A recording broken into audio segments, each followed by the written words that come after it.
Bienvenue dans ce nouvel épisode de Ça déborde, le podcast Nature Peinture qui t'aide à faire autrement, à devenir ta priorité et à prendre soin de toi sans culpabiliser.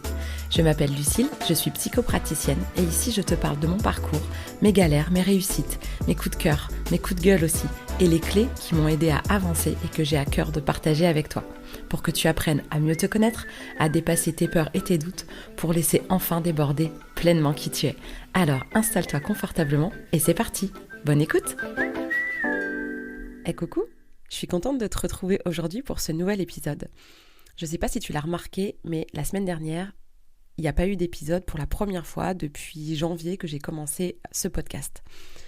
Parce que je n'ai pas d'épisode d'avance et que parfois dans la vie, il y a des choses qui passent avant tout le reste. Et je m'autorise à ce que par moment, quand la vie me rattrape ou me dépasse, il y ait des espaces de vide. Et c'est ce qui s'est passé la semaine dernière.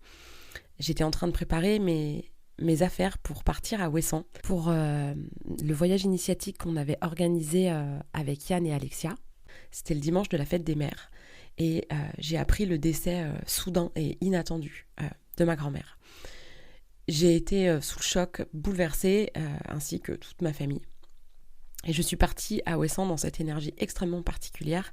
Et quand j'en suis revenue, j'ai foncé retrouver ma famille et on a passé 4 jours auprès de mon grand-père et de toute ma famille pour les obsèques et puis les premiers jours du reste de notre vie sans elle. Donc évidemment, je n'étais pas du tout dans une énergie où j'avais envie d'enregistrer un podcast. Donc je me suis repliée, j'ai profité des miens.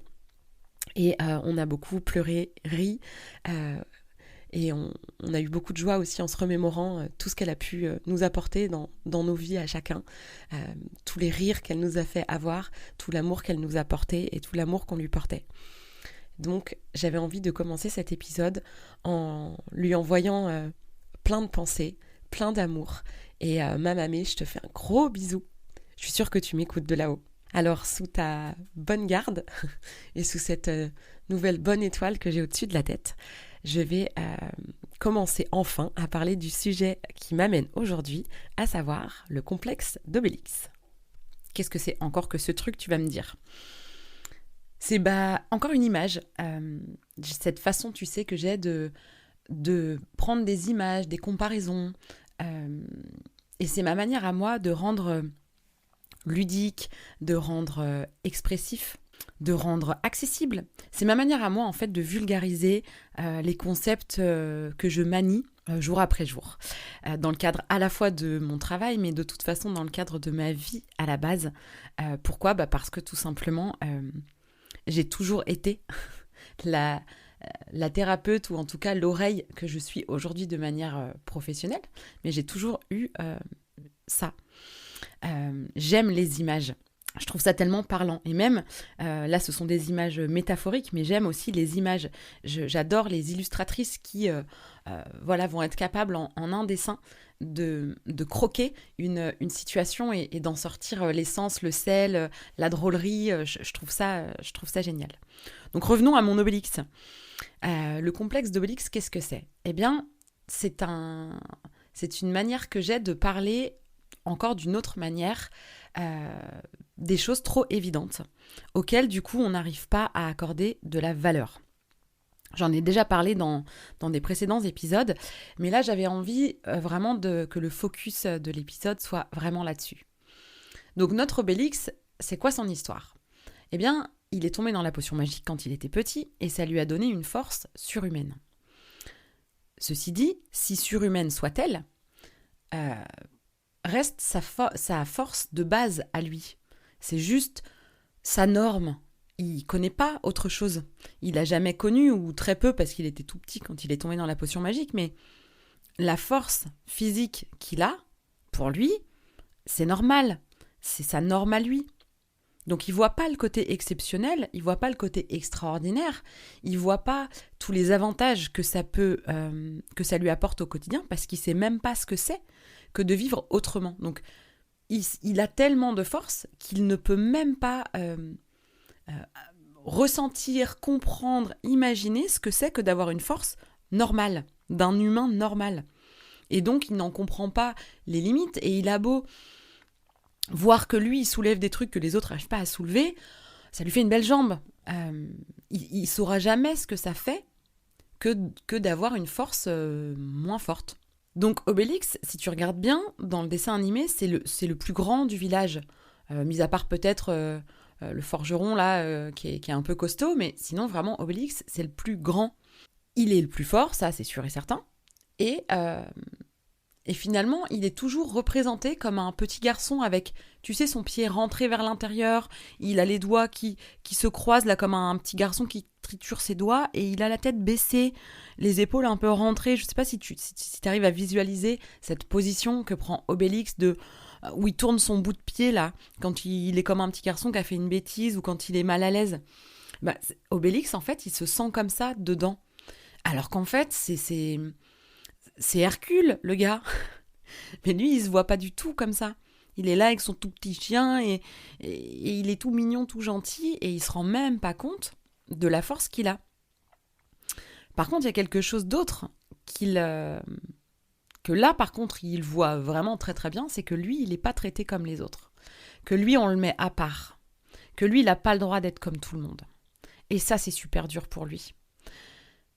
Il voit que les autres, ils ont le droit d'avoir une potion magique qu'on leur met tout cuit dans le bec et que cette potion magique-là leur permet de s'améliorer, d'être mieux que ce qu'ils sont habituellement, d'avoir un coup de pouce magique de la vie, de Panoramix, de la potion, de tout ce que tu veux. Et lui, on lui interdit. Donc c'est le seul qui est condamné à être juste ce qu'il est, sans avoir la possibilité de s'améliorer. Et ça, en fait, il le vit super mal. Parce que lui, il n'arrive pas à comprendre que si on lui donne pas de potion magique, c'est pas parce qu'il mérite pas, mais parce qu'il en a pas besoin, mais tellement pas besoin. Puisque même les autres, quand ils sont sous l'effet encore de la potion magique, je suis sûre qu'ils sont toujours moins forts qu'Obélix. Et quand bien même ils prendraient le dessus sur Obélix le temps de l'effet de la potion magique, c'est quand même un effet limité dans le temps. Et dès que la potion se dissipe, il n'y a aucun doute possible, c'est Obélix le plus fort. Donc il n'y a même pas d'enjeu, c'est juste le plus fort. Mais lui, il voit pas ça comme ça. Tous les autres, en revanche, ont bien compris ça. Et du coup, c'est tellement évident, et c'est là où on revient sur nos évidences, c'est que pour tous, c'est évident que Obélix est exceptionnel et que clairement, il n'a pas besoin. Et du coup, ils arrivent même pas, j'imagine qu'ils n'arrivent même pas à comprendre que ça puisse le peiner autant. Obélix, quand même, t'es tombé dedans quand t'étais petit. Ouais, super. En attendant, j'ai pas le droit d'être mieux que ce que je suis, moi. Et puis, comme tout le monde, il a pas une super estime de lui-même et donc il est condamné à être que lui. Et être que lui, c'est nul. Dans son esprit à lui, évidemment. Et l'humain a tendance à fonctionner comme ça. On a rarement une confiance en soi démesurée, ou alors quand c'est le cas, c'est souvent une protection en réalité. Quand la confiance est démesurée et qu'on l'étale et qu'on la montre et que y a quelque chose qui sonne un peu faux, il y a quelque chose où on a besoin de prouver qu'on a... C'est comme si on avait besoin de se prouver et de prouver au monde à quel point on a confiance en soi, parce qu'en réalité on l'a pas. Alors c'est pas forcément conscient, mais pour moi c'est un peu ça qui se joue. Globalement on n'est pas trop bien dans nos pompes, tous autant qu'on est. On est nos pires bourreaux, je le dis souvent, donc on se valorise pas. Et puis il y a aussi tout le système éducatif et même l'héritage socioculturel de la France qui a pétri un peu notre vision des choses. Le côté, à l'école, on attend de nous qu'on soit bon dans toutes les matières.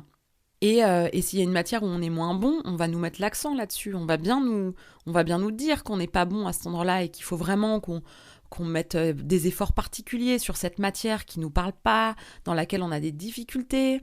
On va nous pointer les mauvaises notes, on va pointer nos mauvais comportements. Et dans mauvais comportements, là, il y a tout le jugement de c'est bien, pas bien, le jugement de valeur de tu te comportes bien, tu te comportes pas bien, au regard des règles qui sont celles de la société et de l'école et de ce qu'on attend de toi. Et donc d'avoir parfois le sentiment d'être complètement inadapté ou d'être nul, de pas être entendu dans ce qu'on est. Et en fait, Je sais que c'est pour bien faire, que c'est pour justement pousser à être meilleur, pour se dépasser. Il y a un fond, qui est plutôt positif dans l'absolu. Après, il y a la manière parfois. Il y a des enseignants qui sont très valorisants, d'autres beaucoup moins. Mais je dis pas ça pour critiquer, je dis ça juste pour prendre conscience des grandes lignes de la mentalité sous-jacente en fait de la vision française, parce que je suis née en France, donc je vais parler que du pays le seul pays dans lequel j'ai vécu, où on valorise le travail. Alors je dis pas qu'il faut valoriser la fainéantise, c'est pas ça, mais on va valoriser le travail dans ce que le mot travail étymologiquement a de compliqué. Le travail, ça vient de tripalium, et tripalium, c'est un instrument de torture, en fait. Donc le travail, dans l'énergie de ce mot, il y a l'énergie de la difficulté. Il y a, on dit le labeur aussi, un dur labeur. Donc il y a cette notion de devoir, de pénibilité, que pour mériter son salaire ou pour accomplir des grandes choses et des belles choses, c'est comme si c'était pas possible que ça arrive sans peine, sans difficulté, sans douleur, sans en suer toute la sueur de son front et que ce soit dur et pénible. Et là, on pourra dire bon, tu l'as pas volé. C'est pas bien vu dans l'esprit français, c'est pas bien vu de gagner de l'argent, d'être fier de ce qu'on sait faire, de se mettre en avant.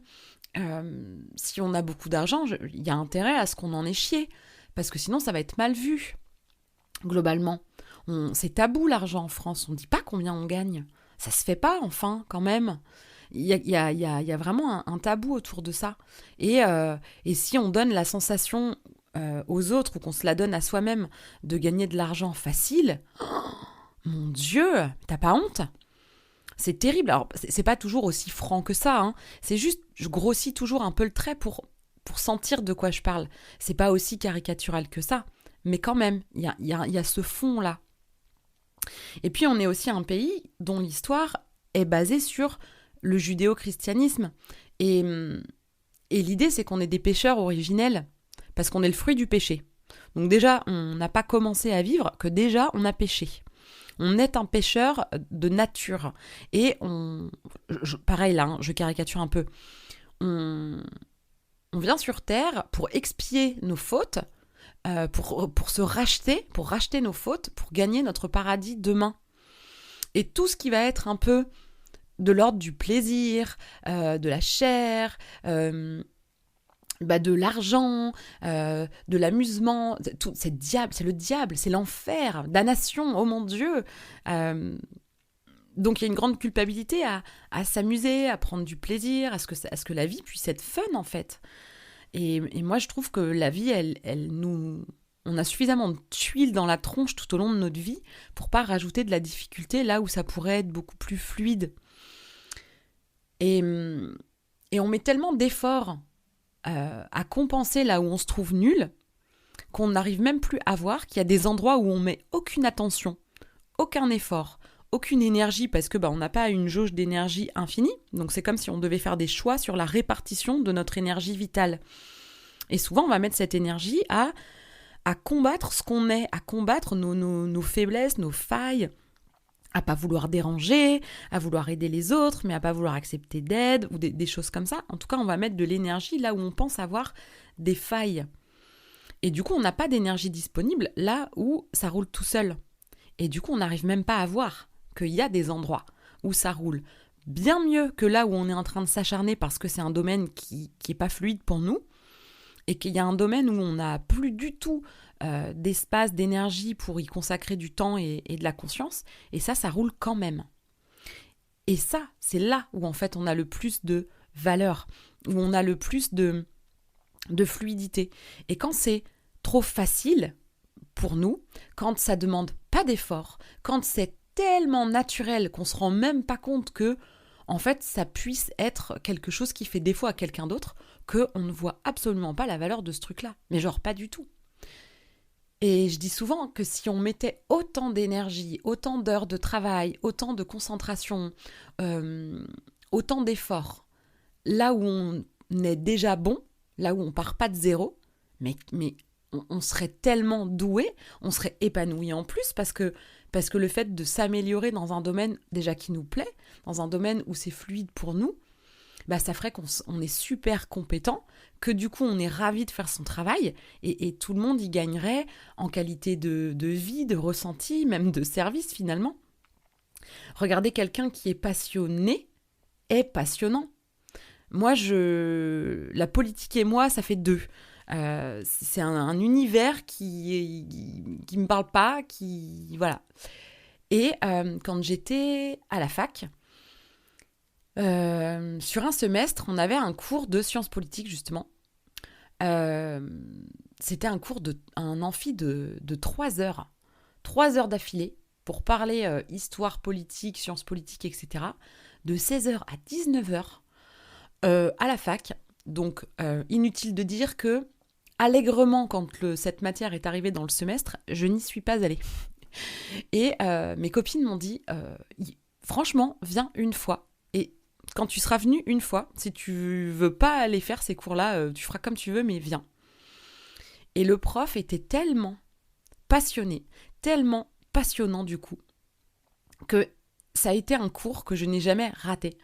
Je me souviens même d'une fois où il faisait un temps extraordinaire et où mes copines à 16h sont parties à la plage et je suis allée toute seule. Alors vous vous rendez peut-être pas compte du poids que ça a pour moi d'être allée toute seule à un truc, mais c'est pas quelque chose avec lequel je suis à l'aise et donc ça avait une vraie valeur.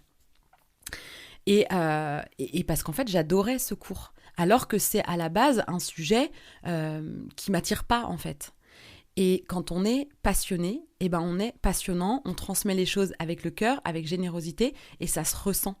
Et finalement, quelqu'un qui est aigri et qui n'avait pas envie d'être prof, peu importe la matière, et qui l'aura fait par dépit, sera pas un prof qui va captiver ses élèves, sera pas un prof qui va réussir à transmettre des choses, et on va voir toute la peine en fait et la difficulté que c'est pour tout le monde du coup, pour la personne qui fait un métier qui lui correspond pas du tout, qui l'épanouit pas et qui du coup le rend pas cette personne heureuse, et aussi pour les élèves qui du coup sont dans l'énergie de quelqu'un qui se sent pas bien, que ce soit conscient ou pas en fait.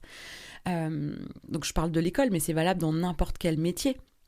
Moi j'adore les vidéos, j'en partage régulièrement quand je tombe dessus, on en voit pas mal, c'est souvent soit des stewards ou des contrôleurs ou des conducteurs de train ou d'avion qui font des blagues, qui s'amusent, qui font des sketchs à eux tout seuls quand ils font les démonstrations des gestes de sécurité, des trucs comme ça. Moi je trouve ça extraordinaire, ça veut dire que cette personne elle s'amuse dans la vie. Alors ça veut pas dire qu'elle a pas de problème et que tout roule, mais il y a de la joie, en tout cas, dans la manière de faire son travail. Et genre, tout le monde, dans l'avion ou dans le train, va avoir une joie incroyable. Et dans tous les métiers, je trouve que ça se ressent. Si on est à un endroit qui nous épanouit, qui nous plaît, ça se ressent dans notre manière de travailler. Et ça ne veut pas dire que là où on s'épanouit moins, on n'est pas performant. En plus, c'est ça le pire. C'est que parfois, on est performant, donc on se dit, il faut le faire. Quand j'avais fait mon bilan de compétences, elle avait parlé de ça, la nana qui m'accompagnait, elle disait... Dans un bilan de compétences, il faut identifier les compétences, ce qu'on sait faire, mais aussi ce qu'on aime faire. Parce que c'est pas parce qu'on sait faire quelque chose qu'on a envie de le faire toute la journée. Et elle prenait l'exemple de la conduite. Elle dit, tout le monde, la majorité des gens savent conduire, mais moi, j'aime pas trop conduire. Fallait pas que je sois chauffeur de taxi, quoi. Et pourtant, je sais conduire, il n'y a pas de problème. J'aurais pas de difficulté... Je sais conduire une voiture, donc je peux être chauffeur de taxi. Mais ça me stresserait, je serais hyper mal, je serais tendue, ça me gaverait de faire ça toute la journée. Et je serais une chauffeuse de taxi, mais désagréable au possible, c'est sûr. Parce que je finirais par être aigrie, mal, stressée, avec les bouchons, les machins, les trucs. Et d'être complètement stressé, alors que quelqu'un qui s'éclate à conduire toute la journée, c'est un plaisir et c'est forcément une autre énergie. Alors ça veut pas dire que c'est tout beau tout rose tout le temps et qu'il n'y a pas des jours où même quand on fait ce qu'on aime, c'est pas dur. Mais justement, c'est vrai ça. Même quand on aime ce qu'on fait, des fois c'est dur. Donc imagine 2 secondes, si tu fais ce que t'aimes pas, les jours où c'est dur, c'est encore plus dur. C'est comme pour les histoires de choix. C'est comme quand je dis qu'un choix avec lequel tu es en accord, ça ne veut pas dire qu'il n'y aura pas des conséquences qui des fois seront compliquées à porter. Mais ce sera toujours moins lourd et moins dur que si c'était un choix avec lequel on n'était déjà pas en accord à la base. C'est-à-dire que déjà le choix, j'avais pas envie de le faire, et en plus je me tape des conséquences que j'avais pas envie de voir. Ça pèse trop lourd en fait.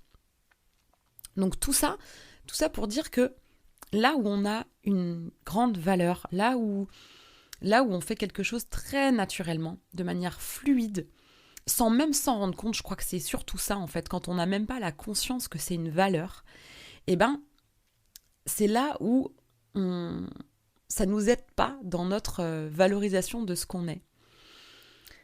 Et je pense que fondamentalement, même quand on nous fait remarquer, dis donc, toi quand t'écris, c'est incroyable, ou disons toi quand tu mets de l'organisation pour ta journée de travail, t'es incroyable. Bah dis donc toi, t'as une patience incroyable. Ou enfin peu importe, quand on va remarquer un truc qui pour toi va de soi, et bah c'est pas si évident de se rendre compte du temps gagné ou de, je sais pas moi, de ce que ça peut apporter en fait comme confort, parce qu'on sait pas ce que ça fait sans. C'est comme Obélix, il mesure pas le confort que ça peut être d'avoir la force qu'il a, puisque de toute façon il a pas de point de comparaison, et il en aura jamais, à moins qu'on trouve une potion magique qui lui enlève sa force et qui lui fasse faire une journée dans la force normale des autres. Là, peut-être qu'il se rendrait compte de sa force à lui et du côté exceptionnel. Alors, l'idée de se rendre compte qu'on est tous exceptionnels quelque part. Il y a plein de petits domaines où on va avoir ce complexe d'Obélix. Là où moi, je manie le plus cette image-là, c'est quand je parle de la lune noire dans le thème astrologique. Parce que c'est à la fois un endroit où on se croit vide, où on se croit démuni, dépossédé, et où on pense en plus que si on est privé de ça, c'est que sûrement on ne le mérite pas, qu'on n'est pas à la hauteur. Donc il va y avoir une grande dévalorisation à cet endroit-là.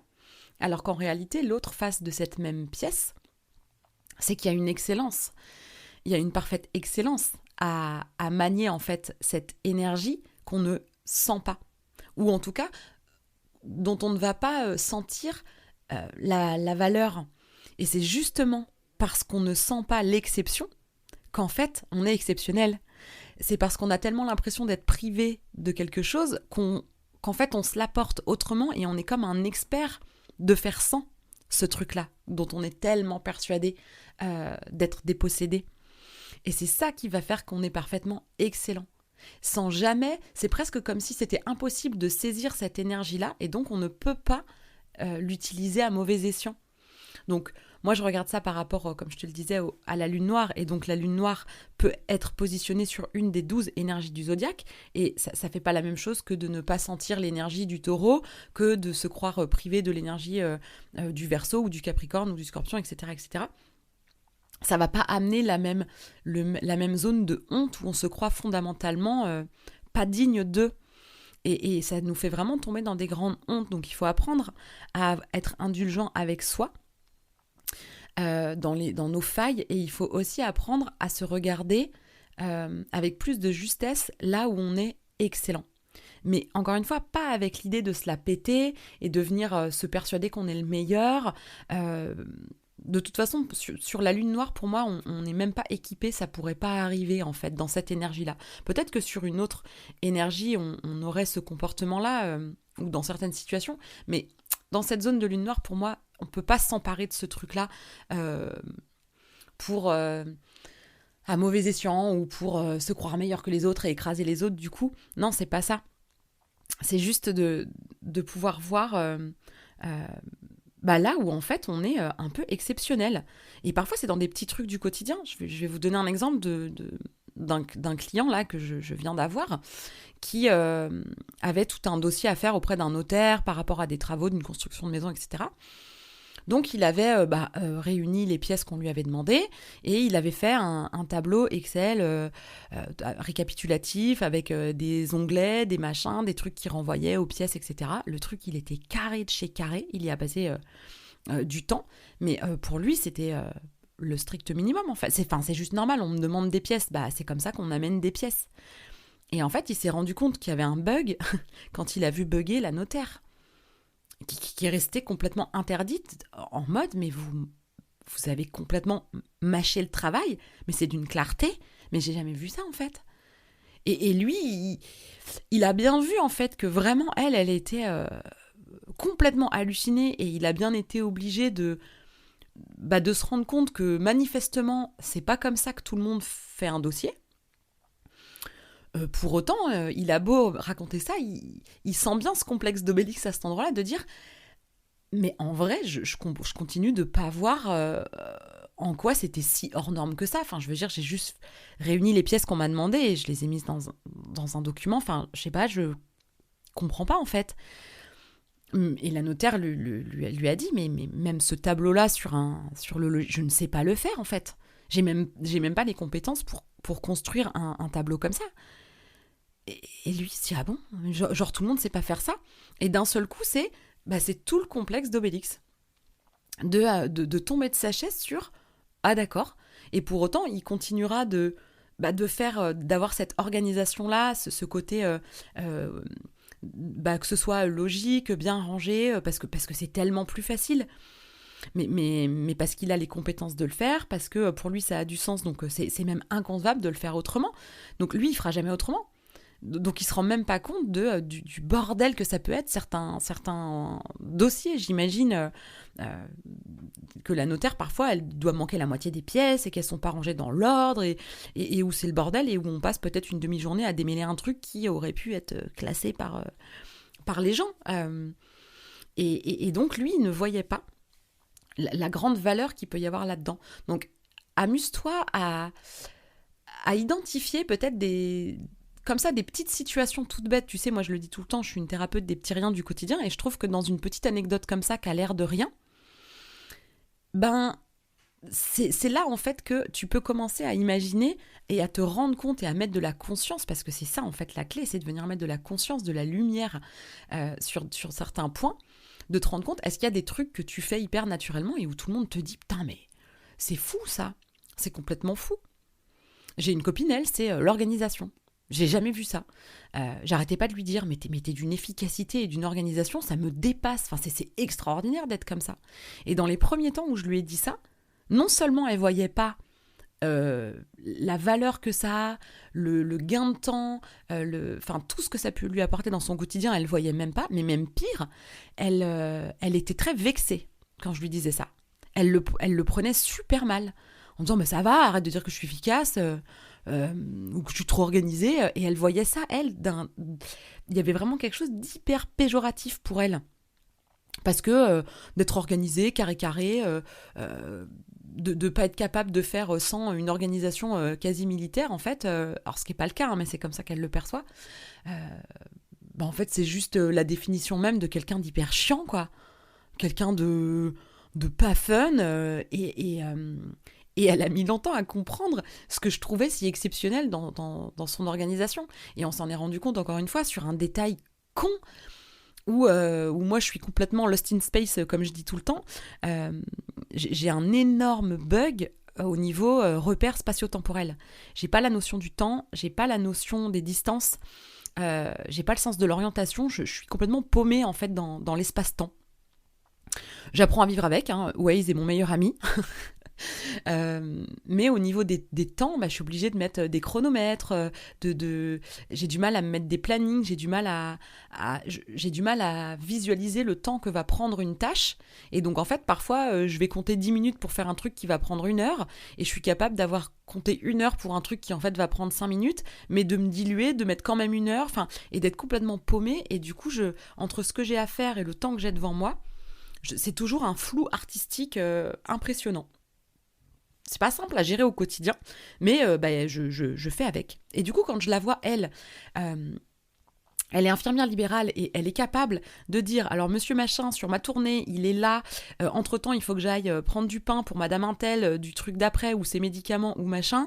Donc là, si je le fais dans ce sens-là, que je le prends à ce moment-là, nanana, elle est capable, elle dit à tous ses patients, j'arrive chez vous à... La SNCF, la meuf. J'arrive chez vous à 11h52. À peu près. Et elle arrive à 11h52 pile poil. Moi, je trouve ça extraordinaire. Et elle pense que je me moque d'elle quand je dis ça. C'est plus vrai maintenant. Hein. C'est plus vrai. Elle apprend à valoriser et à aimer ce truc-là et à se dire, ouais, ok, j'ai Ouais, ok, ça, c'est vrai que ça m'aide vachement dans mon quotidien et à regarder ça euh, d'un œil plutôt positif. Euh, alors elle s'en réjouit toujours pas, hein, mais elle ne le dénigre plus et elle se sent plus vexée quand on lui dit ça. Et en plus, ses patients lui disent, ses collègues qui font les mêmes tournées qu'elle, en fait, elle est tellement organisée et efficace, elle perd pas de temps en fait, elle tergiverse pas. Elle est hyper efficace et hyper organisée. Donc elle, sa tournée, des fois, elle met 1 heure, 1 h 30 de moins que les autres. Et crois-moi, c'est pas vite fait, mal fait, hein. Limite, c'est même mieux fait que quelqu'un qui aura passé une demi-heure à faire un pansement. Quand elle a passé 10 minutes, son pansement, il est mieux fait, quoi. J'exagère un petit peu, mais il y a de ça en vrai. Elle est incroyable. Et moi, je vois ça d'autant plus d'un œil où moi, je vois ça incroyable que moi, je suis tellement loin de ça. Et on s'était rendu compte d'un détail comme ça où pour elle, ça coule de source. Je disais, moi, je sais pas, je lance une machine et puis en fait, je me dilue sur le chemin. Je vais prendre le panier de linge dans la chambre et puis dans la chambre, je vois qu'il y a un truc qui traîne ou un machin. Donc je vais faire ce truc-là. Et puis après, en fait, ce truc-là, ça traînait, ça se rangeait dans la cuisine. Donc me voilà reparti dans la cuisine. Puis arrivé dans la cuisine, je vois autre chose. Hein, et là, je repasse devant le panier de linge en mode, ah putain, j'étais partie faire une machine en fait. Et je peux faire ça longtemps. Et je lui dis, puis une fois que j'ai fait la machine, ben après, des fois, j'oublie de la sortir, ou alors je crois que j'ai le temps, mais j'ai pas le temps, et je lui dis parce que on sait même, enfin voilà, tu sais même pas le temps, tu maîtrises même pas le temps de ta machine, et puis elle me fait, comment ça? Elle me dit, mais moi je connais la durée en fait de chaque cycle de ma machine. Et selon le temps que j'ai, si je suis sur ma coupure et que j'ai 1 heure devant moi, bah, je fais un cycle machin qui dure 30 minutes. Comme ça, je sais que... et puis, je commence par ça. Comme ça, pendant les 30 minutes où la machine tourne, moi, je fais à manger pour moi le midi et pour le soir pour tout le monde. Je mets ça au congèle ou pour le lendemain. Et puis, au bout d'une demi-heure, je sais que ma machine, elle est finie. Donc, en fait, je mets à sécher. Et puis, j'ai encore le temps de m'asseoir, de manger, puis de regarder un épisode de série qui dure 20 minutes. Oh la vache pour moi, c'est de la science-fiction. Et moi, je vois du coup toute la valeur de ce truc-là parce que moi, je l'ai pas. Et elle, c'est tellement naturel que, complexe d'Obélix, elle le voit pas. Donc, je t'invite à chercher des petites anecdotes comme ça, ou des plus grandes, hein, où tu vas constater ce complexe d'Obélix chez toi, ou que tu l'as peut-être constaté chez quelqu'un d'autre, ou toi tu vois toute la valeur chez quelqu'un d'autre et que tu te rends compte que la personne réalise pas, ou l'inverse, des choses qu'on peut te dire sur comment t'es doué à faire tel truc ou tel truc, ou des gens qui vont envier ta capacité à faire ci ou ça, et toi tu vas être là, non mais sans blague, amuse-toi à faire ça et ça m'intéresserait vachement si t'as la motivation, si t'as le temps, si t'as l'envie. Envoie-moi un petit message sur Instagram pour me donner tes complexes d'Obélix à toi. Je pourrais les partager, peut-être même refaire un épisode où je partage les complexes d'Obélix de chacun. Ça pourrait être super chouette, ça me ferait trop plaisir de voir un peu si ce complexe d'Obélix t'a parlé et si tu identifies ça chez toi. Comme d'habitude, je te souhaite une bonne journée. Je te remercie de ton écoute. J'espère que cet épisode t'a plu et je te dis à très bientôt. Si cet épisode t'a plu, tu peux laisser un commentaire, noter avec tout plein d'étoiles ou encore t'abonner pour ne pas rater les prochains. Tu peux aussi partager cet épisode pour que d'autres personnes osent laisser déborder qui elles sont vraiment. Et si tu veux en savoir plus sur ma manière de travailler, mes outils et les accompagnements que je propose, rendez-vous sur ma page Instagram L'Oreille et la Plume ou sur mon site internet. Merci beaucoup de ton écoute et de ton soutien. Passe une belle journée ou une belle soirée et on se retrouve bientôt.